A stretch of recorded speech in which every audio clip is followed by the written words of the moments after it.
ওটা পাপড় না, এটা পাপড়। ফাইনালি আমার বাইরে আইছে খোয়ের থেকে, ফাইনালি বাইরে আইছে।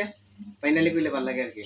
আর বাইরের লেগে তো জানেন না কিতা হইব, আর লগে প্রোটিনটা থাকবো বুঝি তো না। আচ্ছা, লগে বানাইতেছি চিকেন পকোড়া। না না না আরেকবার দেবো। আর ওইগুলা কি ওইগুলা ওইগুলা পাপড় পাপড়। এটা তো তোমরা খাইছো না জীবন, না এটি পাপড়। ঠিক আছে লাড়া দো আর দিবেন চাটনি এটা লইছো নি ডিং ডিং ডিং। এটা সুন্দর না, এটা খাবার দিয়ে।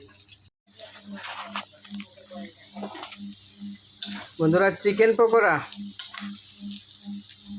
কেমন হয়েছে একটু কইও, না খাইলে তো বুঝবা না, দেখে কইবা আর কি বাজারটা হয়েছে কিনা। অনেকে তো আবার কইবা আমরা কি খাইছি নি, তুমি বাইট বানাইছো আর আমি কেমন হয়েছে কেমনে কমো, ঠিক না? বাজারটা হয়েছে ও, অনেকে তো আবার আরেক বাইতে তুলে স্যার, আমরা আরেক বাইর থেকে না, ওই দেন আমি নিজে ওই দেন আমার হাত এটা নিজে ওই, এটা ওই ফেসবুকের থেকে ডাউনলোড করে না, নিজে ওই, ঠিক আছে না?